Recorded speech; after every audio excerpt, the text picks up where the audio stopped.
നമസ്കാരം, ഭാരത് ലൈവിലേക്ക് സ്വാഗതം. നമ്മുടെ വി ഡി സതീശൻ സർക്കാർ അധികാരത്തിലേറി 24 മണിക്കൂർ പിന്നിടുമ്പോൾ എന്തൊക്കെയാണ് അതിൻ്റെ പിന്നാമ്പുറ കളികളെന്ന് ശ്രീലാപ്പിള്ള വിശദീകരിക്കും പിന്നീട്. എന്തായാലും കഴിഞ്ഞ ദിവസം ഒരു വീഡിയോ കണ്ടു. ഒരു മന്ത്രി ആരാണെന്ന് അറിയാൻ പറ്റുന്നില്ല, കാരണം ലീഗിൻ്റെ മന്ത്രിയാണ്. അണികളെല്ലാം നേതാക്കളെല്ലാം കാറിനകത്തുണ്ട്, ഇന്നോവ കാറിൽ. പുറത്തു നിന്നവർ പറയുന്നു 9 വേണ്ട, നമുക്ക് 10 മതി. അതായത് ആ വണ്ടിയുടെ നമ്പർ അലോട്ട് ചെയ്തിരിക്കുന്നത് 9 ആണ്, ഇത് വേണ്ട 10 ആക്ക്. അതുകൊണ്ട് സൂക്ഷിക്കുക, മിക്കവാറും ഒരു നമ്പറിൽ 9 അല്ലെങ്കിൽ 10 നമ്പറിൽ 2-3 വാഹനങ്ങൾ ഇറങ്ങാൻ സാധ്യതയുണ്ട്. മോട്ടോർ വാഹന വകുപ്പ് ശ്രദ്ധിക്കണം. പിന്നെ മന്ദിരങ്ങൾ, നീള, ഗ്രേസ്, വളരെ പവർഫുൾ ആയിട്ടുള്ള മറ്റേ പത്രാസ് മന്ദിരങ്ങളാണ്. അതിനുവേണ്ടി അടി തുടങ്ങിയിട്ടുണ്ട്. മുഖ്യമന്ത്രിയുടെ പണ്ട് കുഞ്ഞാലിക്കുട്ടി എസന്റെ ഓർമ്മയില്ലേ, ക്ലിഫ് ഹൗസിന് ചേർന്ന അവിടെ, പിന്നെ അതിനകത്ത് 3-4 വീടുകൾ. അപ്പം അവിടെ മുഖ്യമന്ത്രിയുടെ വസതിയോട് ചേർന്ന് ഓടിച്ചെന്ന് മുഖ്യനെ കണ്ടൊരു കാര്യം സാധിക്കാനായിട്ട് ലീഗ് മന്ത്രിമാർ വീണ്ടും അവിടെ താവളം അടിക്കാനുള്ള ആ വീടിന് വേണ്ടി അടി തുടങ്ങിയിട്ടുണ്ട്. പിന്നെ 13 നമ്പർ ആർക്കും വേണ്ട. അപ്പൊ ഇതൊക്കെയാണ്. പിന്നെ ഏതാണ്ട് 40, 50, 60 ലക്ഷം രൂപ വെച്ച് ഓരോ മന്ദിരവും മോടി പിടിപ്പിക്കാനായിട്ട് ഉത്തരവ് ഇറങ്ങിയിട്ടുണ്ട്. പക്ഷെ അതിന്റെ അപകടം മണത്ത് വേണ്ട, ഒന്ന് പാച്ച് വർക്ക് ചെയ്ത് വിട്ടാൽ മതി, വേണമെങ്കിൽ ഞാൻ ചെയ്തോളാം എന്നൊക്കെയാണ് പുള്ളി പറഞ്ഞിരിക്കുന്നത്. പക്ഷേ ഇതൊക്കെ അങ്ങ് കൊഴുത്ത് നിൽക്കുകയാണ്, തകൃതിയായിട്ട് നടക്കുന്നത്. പക്ഷെ വകുപ്പുകൾ ഏതാണെന്ന് ഇതുവരെ തീരുമാനിച്ചിട്ടില്ല. അതാണ് പ്രശ്നം, എല്ലാ വകുപ്പുകളും തീരുമാനിച്ചിട്ടില്ല. വി ഡി സതീശൻ പറഞ്ഞല്ലോ, ഈ ട്രഷറിയിൽ പൂച്ച പറ്റി കിടക്കുന്നു എന്നൊക്കെ പണ്ട് പറഞ്ഞതുപോലെ സതീശൻ മാത്രമാണ് ഇപ്പോൾ സർക്കാർ. അതെ. അതായത് ഭരണം ഏറ്റെടുത്ത ശേഷം 24 മണിക്കൂറിനകം ഈ തെരഞ്ഞെടുപ്പ് രംഗത്ത് തന്നെ, തെരഞ്ഞെടുപ്പ് സമയത്ത് പറഞ്ഞത് 10 മിനിറ്റിനകം മുഖ്യമന്ത്രി പ്രഖ്യാപിക്കുമെന്നായിരുന്നു. അതെ, മുഖ്യമന്ത്രി മന്ത്രിമാരെയൊക്കെ പ്രഖ്യാപിക്കുമെന്നായിരുന്നു. ഏതായാലും അത് 11 ദിവസത്തോളം എടുത്തു എന്നാണ് മനസ്സിലാക്കാൻ സാധിക്കുന്നത്. ആ 11 ദിവസം കഴിഞ്ഞു. മുഖ്യമന്ത്രിയും അന്ന് തന്നെ പറഞ്ഞു, ഈ 11 ദിവസമൊക്കെ കഴിഞ്ഞെങ്കിലും ഞങ്ങൾ ഒരുമിച്ച്, മുഖ്യമന്ത്രിയും മന്ത്രിമാരും എല്ലാം ഒരുമിച്ച് സത്യപ്രതിജ്ഞ എന്ന് പറഞ്ഞു. ശരിയാണ്, മന്ത്രിമാർ 20 പേരുണ്ട് എന്ന് പറയുന്നു. ആരാണ്, എന്താണ്, എങ്ങനെയാണ്, ഏതൊക്കെ മന്ത്രിമാരാണെന്നതിനെ സംബന്ധിച്ച് ഇപ്പോഴും തർക്കം നടന്നുകൊണ്ടിരിക്കുകയാണ്. രാവിലെ ഒരു വകുപ്പായിരിക്കും, രാത്രിയിൽ ഒരു വകുപ്പ് മാറുന്നു. അങ്ങനെ പല കാര്യങ്ങളും നമ്മളിപ്പോൾ കണ്ടു. ആദ്യം വന്ന ലിസ്റ്റിൽ കെ മുരളീധരന് വൈദ്യുതി ആയിരുന്നു പറഞ്ഞിരുന്നെങ്കിൽ പിറ്റേന്ന് നേരം വെളുത്തപ്പോൾ ദേവസ്വവും ആരോഗ്യവുമായി മാറി. അതായത് അദ്ദേഹം പറഞ്ഞിരുന്നു എന്നാണ് പറയുന്നത്, എനിക്ക് നല്ല വകുപ്പ് കിട്ടിയില്ലെങ്കിൽ, ആരോഗ്യം പോലുള്ള പ്രധാനപ്പെട്ട വകുപ്പ് കിട്ടിയില്ലെങ്കിൽ വേണ്ട. നേരത്തെ വൈദ്യുതി വകുപ്പ് മന്ത്രിയായിരുന്നു കുറച്ചു കാലം, അതുകൊണ്ട് അത് വേണ്ട എന്ന് അദ്ദേഹം പറഞ്ഞിരുന്നു. പക്ഷെ ഒരു കാര്യത്തിൽ എനിക്ക് വലിയ സന്തോഷമുണ്ട്, ദേവസ്വം വകുപ്പ് അദ്ദേഹത്തിന് കൊടുത്താൽ വലിയ സന്തോഷമുണ്ട്. കാരണം തോൽക്കാൻ കാരണം ഈ വൈദ്യുതി വകുപ്പ് മന്ത്രിയായിട്ട് ഓഫീസിൽ ചുമതലയേറ്റ ശേഷമാണ് അദ്ദേഹം എന്നാണ് പറയുന്നത്. രാശിയില്ല, അതുകൊണ്ട് എനിക്ക് ആ വകുപ്പ് വേണ്ട. അങ്ങനെയാണല്ലോ. അത് എനിക്ക് ഏറ്റവും വലിയ സന്തോഷം എന്താണെന്ന് വെച്ചാൽ, ദേവസ്വം വകുപ്പ് ആദ്യമായി, എനിക്ക് തോന്നുന്നു കഴിഞ്ഞ കുറേ വർഷങ്ങൾക്ക് ശേഷം ആദ്യമായി ദേവസ്വം വകുപ്പ് ഒരു വിശ്വാസിയായ ആൾ കൈകാര്യം ചെയ്യുന്നു എന്നുള്ളതാണ്. അതിൽ വലിയ സന്തോഷമുണ്ട്. അതിൽ കോൺഗ്രസിനെ, വി ഡി സതീശനെ സത്യം പറഞ്ഞാൽ അഭിനന്ദിക്കണം. അവിടെ മുസ്ലിം ലീഗിൻ്റെ ഇപ്പം വി ഡി സതീശൻ തന്നെ മുസ്ലിം ലീഗിൻ്റെ മന്ത്രിയാണോ, മുസ്ലിം ലീഗിൻ്റെ മുഖ്യമന്ത്രിയാണോ, അതോ കോൺഗ്രസിൻ്റെ മുഖ്യമന്ത്രിയാണോ എന്നതിനെ സംബന്ധിച്ച് പോലും തർക്കങ്ങളുണ്ട്. കാരണം നമ്മളവിടെ കണ്ടതാണ്, ഈ അവസാന നിമിഷം വരെ നടന്ന സസ്പെൻസും തർക്കങ്ങളും പ്രശ്നങ്ങളും, അവസാനം വരെ മുസ്ലിം ലീഗ് വി ഡി സതീശന് വേണ്ടി നിന്നതും ജമാഅത്തെ ഇസ്ലാമി മുസ്ലിം ലീഗ് ഒക്കെ നമ്മൾ കണ്ടാണ്. ശ്രീല പറഞ്ഞല്ലോ, സതീശൻ ദേവസ്വം വകുപ്പിന് വേണ്ടി വിശ്വാസിയായ മന്ത്രി. ശരിക്കും പറഞ്ഞാൽ വി ഡി സതീശൻ ആദ്യം ചെയ്ത നടപടി അതാണ്. കയ്യോടെ ദേവസ്വം വകുപ്പിനെ എടുത്ത് കാരണം എന്താ വെച്ചാൽ, കഴിഞ്ഞ സർക്കാരിൽ ഏറ്റവും ലീഗ് പറയും കത്തോലിക്ക് ഇന്നലെ വൈകുന്നേരം മുഖ്യമന്ത്രി പോയി വെള്ളയമ്പലത്തെ ലത്തീൻ കത്തോലിക്ക് ആസ്ഥാനത്ത് പോയി ആർച്ച് ബിഷപ്പിനെ കണ്ട് സമാധാനപ്പെടുത്തി തിരിച്ചു വന്നതേ ഉള്ളൂ. അപ്പോഴത്തേക്ക് അവരെ തീരദേശ ഉൾപ്പെടുന്ന ഫിഷറീസ് ഞമ്മക്ക് വേണമെന്ന് പറഞ്ഞിട്ട് ലീഗ് വേണം. അതെ, ഏത് വകുപ്പും ഉപമുഖ്യമന്ത്രി സ്ഥാനമൊക്കെ പറഞ്ഞത് ഏതായാലും പൊടിക്ക് അടങ്ങിയിട്ടുണ്ട്. കാരണം കേരളത്തിലെ പൊതുസമൂഹത്തിൽ ഉണ്ടായ ഒരു പ്രശ്നം ഒരുപക്ഷെ ലീഗിന് മനസ്സിലായിട്ടുണ്ടാവും. വലിയ രീതിയിൽ ചർച്ച ചെയ്യപ്പെട്ടു ഉപമുഖ്യമന്ത്രി സ്ഥാനവും ലീഗിന്റെ ഈ മുഖ്യമന്ത്രി പദത്തിന് വേണ്ടിയുള്ള ബഹളവും ഒക്കെ കണ്ട്. അതുകൊണ്ട് ഒരു പൊടിക്ക് ഇപ്പോൾ അടങ്ങിയിട്ടുണ്ടെന്ന് മനസ്സിലാക്കാൻ സാധിക്കുന്നെങ്കിലും അതൊന്നും തോന്നുന്നു 5 മന്ത്രിമാരെ 4 എന്നുള്ളത് 5 ആയി കിട്ടിയിട്ടുണ്ട് എന്നുള്ളതാണ്. ഇവിടെ നമ്മളിപ്പോൾ ചർച്ച ചെയ്യുമ്പോൾ പ്രധാനപ്പെട്ട വിഷയം, മറ്റൊരു വിഷയം കൂടി ഇതിന് ഇടയ്ക്ക് കൂടി പറഞ്ഞു പോകേണ്ടതുണ്ട്. അതായത് സാധാരണഗതി നമ്മൾ പറയുമല്ലോ, ഇപ്പോൾ മന്ത്രിമാരെ തരംതിരിച്ചിരിക്കുന്നു. നായർ മന്ത്രി ഇത്ര, ഈഴവർ മന്ത്രി ഇത്ര, അല്ലെങ്കിൽ പട്ടികജാതി വിഭാഗത്തിൽ നിന്നുള്ള മന്ത്രി ഇത്ര എന്നൊക്കെ പറഞ്ഞ് കാറ്റഗറൈസ് ചെയ്തിരിക്കുന്നു. സത്യത്തിൽ ആലോചിച്ച് നോക്കൂ, ഈ മുസ്ലിങ്ങളുടെ ഇടയിലും ജാതിയുണ്ട്. തങ്ങൾ, അങ്ങനെ കുറെ വിഭാഗങ്ങളുണ്ട്. റാവുത്തർ, ഷിയ, സുന്നി, അത് തന്നെയുണ്ട്. അപ്പൊ ഇതിലേതെങ്കിലും ഇവരുടെ കൂട്ടത്തിൽപ്പെടുന്ന ഏതെങ്കിലും താഴ്ന്ന വിഭാഗത്തിൽപ്പെട്ട മന്ത്രിമാരുണ്ടോ എന്ന് ആകാംക്ഷയോടെ ചോദിക്കുകയാണ്. അറിയില്ല. അതാണ് അത്തരത്തിലുള്ള ആരെങ്കിലും ഉണ്ടോ എന്നുള്ള കാര്യം കൂടി ചോദിക്കുകയാണ്. ഏതായാലും ഇപ്പോൾ മന്ത്രിമാരുടെ പോർട്ട്ഫോളിയോ നിശ്ചയിക്കാത്തത് തന്നെ വലിയ നാണക്കേടുള്ള ഒരു കാര്യമാണ്. കാരണം ഇപ്പോൾ കേസില്ലാ വക്കീൽ എന്ന് പറയുന്ന പോലെ വകുപ്പില്ലാ മന്ത്രിമാരായി. അതെ, കാറുണ്ട്, വസതിയില്ല, അലോട്ട് ചെയ്തിട്ടുണ്ട്. ഈ വണ്ടിയുടെ മന്ത്രി എന്ന് പറയേണ്ടി വരും. 15 മന്ത്രി, 16 മന്ത്രി എന്നൊക്കെ പറയേണ്ട അവസ്ഥയാണ്. 9ാം മന്ത്രി എന്നൊക്കെ പറയേണ്ട അവസ്ഥയാണ് ഇപ്പൊ നിലവിലുള്ളത്. ഏതായാലും ഇന്നോ നാളെയോ ഒക്കെ കൊണ്ട് ആശങ്ക മാറുമെന്ന് നമുക്ക് പ്രതീക്ഷിക്കാം. കാരണം ഒരു സമയം എന്തായാലും ഒരു കൂളിംഗ് പീരീഡ് കൊടുക്കണമെന്ന് വിചാരിക്കുന്ന ഒരാളാണ് ഞാൻ. പക്ഷേ മന്ത്രിമാരെ തീരുമാനിക്കാനും പോർട്ട്ഫോളിയോ ഉണ്ടാക്കാനും ഒക്കെ ഇത്ര സമയം വേണമെന്നുള്ളത് ഏറ്റവും പ്രധാനപ്പെട്ട കാര്യമാണ്. ഏതാണ്ട് സത്യപ്രതിജ്ഞ എഴുതി 24 മണിക്കൂർ ആകാൻ പോകുന്നു. ആ സമയം 24 മണിക്കൂർ കഴിഞ്ഞിരിക്കുന്നു. ആ സമയം ആകുമ്പോഴേക്കും പോലും ആശങ്ക തീരുന്നില്ല എന്നുള്ളതാണ് ഇപ്പോൾ നമുക്ക് മനസ്സിലാക്കാൻ സാധിക്കുന്നത്. ഇനി മന്ത്രിമന്ദിരങ്ങളെ സംബന്ധിച്ചാണെങ്കിൽ കഴിഞ്ഞ സർക്കാരിൻ്റെ കാലത്ത് ഇപ്പോൾ വി ഡി സതീശൻ പറയുന്നത്, നമ്മളിപ്പോൾ സാധാരണക്കാരായ ജനങ്ങൾ ഒരുപക്ഷെ വിചാരിക്കുമായിരിക്കും വി ഡി സതീശൻ്റെ സിംപ്ലിസിറ്റി കൊണ്ടാണ് ഈ ക്ലിഫ് ഹൗസ് മൂടി പിടിപ്പിക്കേണ്ട എന്ന് പറയുന്നത് എന്ന് സാധാരണക്കാർക്ക് തോന്നിക്കുക. പക്ഷേ എനിക്കറിയുന്ന യാഥാർത്ഥ്യം അതല്ല. കാരണം ക്ലിഫ് ഹൗസ് ഒരു രാജകൊട്ടാരം പോലെ പിണറായി വിജയൻ ആക്കി വെച്ചിട്ടുണ്ട്. അവിടെ അതെ, പശുവിനെ തൊഴുത്തും പാട്ട് കേൾക്കാനുള്ള സംവിധാനവും എല്ലാം, ലിഫ്റ്റും, ഇനി അവിടെ ഒന്നും ചെയ്യാനില്ല. ഇനി വേണമെങ്കിൽ കുറച്ചു കാലം അവർ താമസിച്ചത് കൊണ്ട് വേണമെങ്കിൽ വി ഡി സതീശനെ പെയിന്റ് അടിക്കാമെന്നത് കവിഞ്ഞ് അവിടെ ഒന്നും ചെയ്യാനുണ്ടാവില്ല. കാരണം അത്രയ്ക്ക് രാജകീയമായി വരുന്ന സർക്കാർ ഇനിയും ലാഭകരം ടൂറിസം വകുപ്പിന് വിട്ടുകൊടുക്കുക. അതെ അതെ, ഹെറിറ്റേജ് ഹോട്ടലായിട്ട് അവരവിടെ സർക്കാരിന് വരുമാനം കിട്ടും. ശരിക്കും അതാണ് കാരണം അത്ര ക്ലാസ്.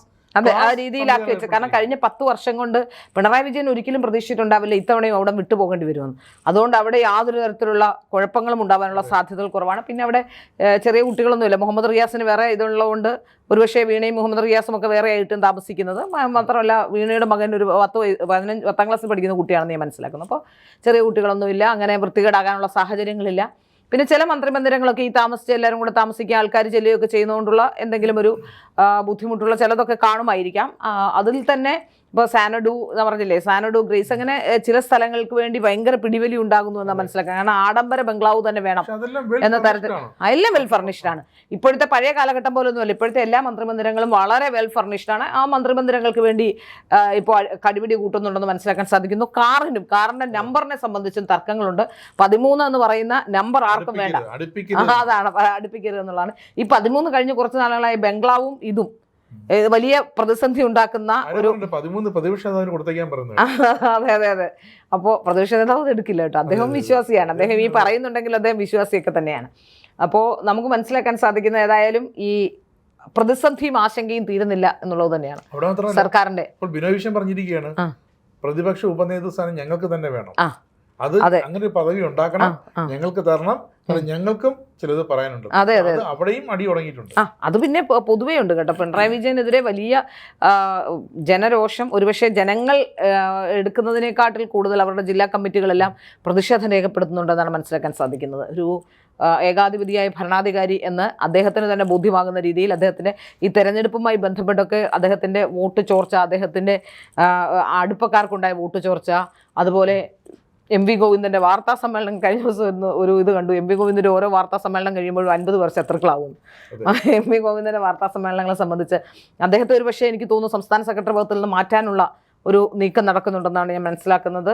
സ്വരാജിനെയോ മറ്റോ കൊണ്ടുവരാനുള്ള നീക്കമുണ്ട് എന്നും മനസ്സിലാക്കാൻ സാധിക്കുന്നു. ഇനിയിപ്പോൾ ആര് വന്നാലും പ്രത്യേകിച്ച് വലിയ കാര്യമൊന്നും അടുത്ത കാലഘട്ടങ്ങളിലൊന്നും ഉണ്ടാകുമെന്ന് എനിക്ക് തോന്നുന്നില്ല. കാരണം CPM-നെ എത്രമാത്രം അപജയത്തിലെത്തിക്കാമോ അത്രമാത്രം അപജയത്തിൽ കഴിഞ്ഞ 10 വർഷം കൊണ്ട് പിണറായി വിജയനും കൂട്ടരും എത്തിച്ചു കഴിഞ്ഞിരിക്കുന്നു എന്നാണ് മനസ്സിലാക്കാൻ സാധിക്കുന്നത്. പാർട്ടി സെക്രട്ടേറിയറ്റ് സഖാവ് പിണറായി വിജയൻ തിരികെ വരികയാണെങ്കിൽ ചിലപ്പോൾ ആ പാർട്ടി ഇഷ്ടപ്പെടും. കാരണം കർക്കശമായ ചില നിലപാടുകൾ മുഖ്യമന്ത്രി ആയിരുന്നപ്പോൾ 10 വർഷം അദ്ദേഹം എന്ത് ചെയ്തോ അത് പാർട്ടി സെക്രട്ടേറിയറ്റ് ഇരുന്ന് പാർട്ടി അണികളെ, രക്ഷാപ്രവർത്തനമല്ല, പാർട്ടി അണികളെ, പാർട്ടി പ്രവർത്തകരെ, നേതാക്കളെ ഈ രക്ഷാപ്രവർത്തനമൊക്കെ കൃത്യമായിട്ട് പഠിപ്പിച്ചു കൊടുത്താൽ ഈ മന്ത്രിസഭാ യോഗം കൂടിയിട്ട് പോലും ഒന്ന് ആലോചിച്ച് നോക്കൂ. ആദ്യത്തെ മന്ത്രിസഭാ യോഗം കഴിഞ്ഞിരിക്കുന്നു. ആദ്യത്തെ മന്ത്രിസഭാ യോഗം കഴിയുമ്പോഴും വി ഡി സതീശൻ്റെ കാര്യത്തിൽ മാത്രമേ ഇപ്പോൾ ഒരു ക്ലാരിറ്റി ഉള്ളൂ. വി ഡി സതീശൻ്റെ നിയമം, തുറമുഖം, ധനകാര്യം 3 വകുപ്പുകൾ കിട്ടി. അടുത്തത് വ്യവസായം കുഞ്ഞാലിക്കുട്ടിക്ക് കിട്ടിയെന്ന് മനസ്സിലാക്കുന്നു. ആഭ്യന്തര രമേശ് ചെന്നിത്തല എക്സൈസും സഹകരണവും ഉണ്ടെന്ന് മനസ്സിലാക്കുന്നു. അപ്പോൾ വളരെ പ്രധാനപ്പെട്ട വകുപ്പുകൾ വകുപ്പുകൾ എന്ന് പറയുമ്പോൾ നമുക്കറിയാം സാധാരണഗതിയിൽ ആഭ്യന്തര വകുപ്പൊക്കെ വളരെ പ്രധാനപ്പെട്ട വകുപ്പാണ്, ഒരുപക്ഷെ രണ്ടാമത് വരേണ്ട വകുപ്പാണ്. പക്ഷേ എനിക്ക് മനസ്സിലാക്കാൻ സാധിക്കുന്നത് ഇപ്പോൾ കുഞ്ഞാലിക്കുട്ടിയാണ് രണ്ടാം സ്ഥാനത്ത് എന്നുള്ളതാണ്. ഒരു ഘടകകക്ഷി നേതാവ് എന്ന രീതിയിലാണോ അതോ മുഖ്യമന്ത്രിയുടെ ഉപമുഖ്യമന്ത്രി എന്ന രീതിയിലാണോ എന്നുള്ളതാണ് ഇനി ജനം ചർച്ച ചെയ്യട്ടെ. കാരണം ഉപമുഖ്യമന്ത്രിയാകാനുള്ളൊരു നീക്കമൊക്കെ ഉണ്ടായിരുന്നു എന്നാണ് മനസ്സിലാക്കാൻ സാധിക്കുന്നത്. മാത്രമല്ല ലീഗ് ഭരിക്കും, കേരളത്തിൽ ലീഗ് നിയമം ഉണ്ടാക്കും എന്നൊക്കെയാണ് പറഞ്ഞത്. അപ്പോൾ ലീഗാണ് ഭരിക്കുന്നത് എന്നാണ്. അതെ, ഒന്നാമൻ പിന്നെ വി ഡി സതീശനാണെങ്കിലും ലീഗ് ഭരിക്കും എന്നാണ് ലീഗ് അണികൾ പറഞ്ഞുകൊണ്ടിരിക്കുന്നത്. ഒന്നാമൻ എന്ന് സൂക്ഷിക്കണം. അതെ അതെ, ഈ ഒരു സ്ഥാപനത്തിലായാലും ഈ ആ ഒരു ചർച്ച അധ്യക്ഷത വഹിക്കേണ്ട ആള് ഒന്നാമൻ ഇല്ലെങ്കിൽ ഈ രണ്ടാമൻ കയറി ഒന്നാമന്റെ കസേര ഇരിക്കും. അതെ അതെ അതെ അതെ അതെ, തീർച്ചയായും അവിടെ തീർച്ചയായും സമീപ ഭാവിയിൽ അതിനുള്ള സാഹചര്യം ഉണ്ട് എന്ന മനസ്സിലായി. ഭരണത്തിലുള്ള സാധ്യതകളെല്ലാം എന്നൊക്കെ മുസ്ലിം ലീഗ് ഇവരുമായി ചേർന്ന് ഭരണത്തിൽ വന്നിട്ടുണ്ടോ ആ കാലഘട്ടങ്ങളിലെല്ലാം മുസ്ലിം ലീഗ് സമ്മർദ്ദ തന്ത്രമായി തന്നെ നിൽപ്പുണ്ട്. നമുക്കറിയാലോ, 5ാം മന്ത്രി മഞ്ഞളാംകുഴി അലിയെ പ്രഖ്യാപിച്ചത് മുസ്ലിം ലീഗ് തന്നെയാണ്. അത് അന്ന് യു ഡി എഫിലോ അല്ലെങ്കിൽ കോൺഗ്രസ്സുകാരെ കൊണ്ടോ കോൺഗ്രസിന്റെ മുഖ്യമന്ത്രിയെ കൊണ്ടോ പ്രഖ്യാപിപ്പിക്കാൻ പോലും ഒരു നിന്നില്ല എന്നുള്ളതാണ്. അവരാദ്യം പ്രഖ്യാപിക്കായിരുന്നു. ഇത്തവണയും 5 പേര് എന്നത് അവർ തന്നെ പ്രഖ്യാപിക്കായിരുന്നു. അതെ, പ്രഖ്യാപിക്കായിരുന്നു. അപ്പം നമുക്ക് മനസ്സിലാക്കാൻ സാധിക്കുന്നത് സാധാരണഗതിയിൽ അങ്ങനെയല്ല. പാർട്ടിക്ക് പ്രഖ്യാപിക്കാം, പക്ഷേ എങ്കിൽ പോലും സാധാരണഗതിയിൽ ഒരു എത്ര വേണം അല്ലെങ്കിൽ എത്ര മന്ത്രിമാരെ കൊടുക്കും, എന്തൊക്കെയാണ് അതെന്നൊക്കെ തീരുമാനിക്കുന്ന മുഖ്യമന്ത്രിയാണ്. ഇവിടെ മുസ്ലിം ലീഗ് സ്വയം തീരുമാനിക്കായിരുന്നു എന്നാണ് മനസ്സിലാക്കാൻ സാധിക്കുന്നത്. എല്ലാ ഘട്ടത്തിലും അങ്ങനെ തന്നെയാണ്. ഇനിയിപ്പോൾ സർക്കാർ മുമ്പോട്ട് പോകുമ്പോൾ കൂടുതൽ സമ്മർദ്ദത്തിലാകുന്നു. കാരണം ഒരു പക്ഷത്ത് കോൺഗ്രസിൻ്റെ മുഖ്യമന്ത്രിയാകാനിരുന്ന ആൾക്കാരെല്ലാം മുസ്ലിം ലീഗിൻ്റെ നോമിനിയായ വി ഡി സതീശനും തമ്മിലുള്ള തർക്കങ്ങൾ ഇനി കോൺഗ്രസിൽ നിരന്തരം ഉണ്ടാകാനുള്ള സാധ്യതയുണ്ടെന്നാണ് മനസ്സിലാക്കാൻ സാധിക്കുന്നത്. ഈ ഇച്ഛാഭംഗം എന്തായാലും രമേശ് ചെന്നിത്തലയ്ക്കും അതുപോലെ തന്നെ കെ.സി. വേണുഗോപാലിനും സത്യത്തിൽ രമേശ് ചെന്നിത്തല രണ്ടാമനല്ല, സത്യത്തിൽ രമേശ് ചെന്നിത്തല മുഖ്യമന്ത്രിയാക്കണമെന്ന അഭിപ്രായമുള്ള ഒരാളാണ് ഞാൻ. കാരണം ഒരുപാട് വർഷങ്ങളായി അദ്ദേഹം ഇത്രയും കാലം പ്രവർത്തിച്ചു, അദ്ദേഹത്തിന് പ്രായമാകുന്ന അവസ്ഥയുണ്ട്. വി ഡി സതീശനെ സംബന്ധിച്ചിടത്തോളം നോക്കുമ്പോൾ ചെറുപ്പമാണ്. അത് വെച്ച് നോക്കുമ്പോൾ സത്യത്തിൽ രമേശ് ചെന്നിത്തലയായിരുന്നു ആ പദവിക്ക് യോഗ്യൻ എന്നുള്ളതാണ് ഞാൻ മനസ്സിലാക്കുന്നത്. ഒരു മര്യാദ 2 വർഷമെങ്കിലും കൊടുക്കേണ്ടതായിരുന്നു എന്നുള്ളതാണ് ഏറ്റവും പ്രധാനപ്പെട്ട. അല്ലെ പകുതി പങ്കിടാനുള്ള അവസരം കൊടുക്കേണ്ടായിരുന്നു. കെ.സി. വേണുഗോപാലിനെ സംബന്ധിച്ചിടത്തോളം എനിക്ക് മനസ്സിലാവുന്ന AICCയുടെ നേതൃസ്ഥാനത്തേക്ക് എത്താനുള്ള സാധ്യതയുണ്ട് മല്ലികാർജ്ജുൻ ഖാർഗെയ്ക്ക് ശേഷം എന്നുള്ളതാണ്. പക്ഷേ അവിടെയും മുസ്ലിം ലീഗ് സമർത്ഥമായി അവരുടെ തന്ത്രങ്ങൾക്കും അവരുടെ ഇഷ്ടങ്ങൾക്കുമൊക്കെ അനുസരിച്ച് ജീവിക്കുന്ന, അല്ലെങ്കിൽ അവർക്ക് വേണ്ടി പറഞ്ഞുകൊണ്ടിരിക്കുന്ന 1-2 പ്രസ്താവനകളാണെന്ന് തോന്നുന്നു വി ഡി സതീശനെ ഇത്രത്തോളം മുസ്ലിം ലീഗിന് സന്തോഷമുള്ളവരാക്കി മാറ്റിയതെന്ന് തോന്നുന്നു. ഏതായാലും വി ഡി സതീശന് വേണ്ടി അവർ നിലകൊണ്ടു എന്നുള്ളതാണ്. ഇനി വി ഡി സതീശൻ ആർക്ക് വേണ്ടി നിലകൊള്ളും എന്നുള്ളതാണ് ഏറ്റവും പ്രധാനപ്പെട്ട കാര്യം. ഏതെങ്കിലും ഒരു വിഭാഗത്തിന് വേണ്ടി നിലകൊള്ളുന്ന ഒരാളാകുവാണെങ്കിൽ തീർച്ചയായും അടുത്ത ജനവിധി വി ഡി സതീശനെതിരെ തന്നെയായിരിക്കും. അങ്ങനെ ഉണ്ടാവും എനിക്ക് തോന്നുന്നില്ല. ആവശ്യമില്ല. ആവശ്യം ഉണ്ടാവില്ല. സമാന്തര ഭരണം അപ്പുറത്ത് കുഞ്ഞാലിക്കുട്ടിയുടെ ഭാഗത്തുനിന്ന് അതുകൊണ്ടാണ് എനിക്ക് തോന്നുന്നത് വി ഡി സതീശൻ അന്ന് തന്നെ ഏതാണ്ട് മുഖ്യമന്ത്രിയെ പ്രഖ്യാപിച്ച അന്ന് തന്നെ പത്മനാഭസ്വാമി ക്ഷേത്രത്തിൽ പോയി അതൊരു ബാലൻസ് ചെയ്യാനുള്ള ശ്രമമാണോ നടത്തിയെന്നുള്ള സംശയം. ദേവസ്വം ബോർഡ് കെ മുരളീധരന് കൊടുത്തതുപോലെ ആദ്യമേ അവിടെ പോയി തീർത്തു. അതെ, ഒരു ബാലൻസിങ് ശ്രമമായിരുന്നു എന്ന് മനസ്സിലാക്കാൻ. മാത്രമല്ല രമേശ് ചെന്നിത്തല ഗുരുവായൂർ പോയി, അപ്പം ഞാൻ പത്മനാഭസ്വാമി ക്ഷേത്രത്തിലെങ്കിലും പോകണ്ടേ എന്നുള്ളൊരു തീരുമാനമൊക്കെ ആയിരിക്കാം. ഏതായാലും വി ഡി സതീശൻ ഈ വന്ദേമാതരം ആലപിച്ചതുമായി ബന്ധപ്പെട്ട് മറ്റു തർക്കങ്ങളൊന്നും ഇപ്പോൾ വരുന്നില്ല. തർക്കം വന്നത് CPM-ൽ നിന്നാണ്, മറ്റിടത്തുനിന്നും വരുന്നില്ല. ഏതായാലും എനിക്ക് തോന്നുന്നു മുസ്ലിം ലീഗും കുറച്ച് തന്ത്രപരമായി നിൽക്കാനുള്ള നീക്കമാണോ നടത്തുന്നതെന്നുള്ള കാര്യത്തിൽ സംശയമുണ്ട്. കാരണം നിലവിട്ട് പോകുമെന്ന അവസ്ഥ വരും. കേരളീയ പൊതുസമൂഹത്തിൽ ഒരു ധ്രുവീകരണത്തിലേക്ക് പോകുമെന്ന് മനസ്സിലായിട്ടുണ്ടാവും. ആ ധ്രുവീകരണത്തിലേക്ക് പോകാനുള്ള സംവിധാനമുണ്ട്. ഏതായാലും ഇത്തരത്തിൽ മുസ്ലിം ലീഗ് ഏതെങ്കിലും തരത്തിലുള്ള ഇടപെടലുമായി മുന്നോട്ട് പോയാൽ തീർച്ചയായും അടുത്ത തെരഞ്ഞെടുപ്പിൽ വർഗീയ ധ്രുവീകരണം വലിയ രീതിയിൽ ഉണ്ടാകുമെന്ന കാര്യത്തിൽ സംശയമൊന്നുമില്ല.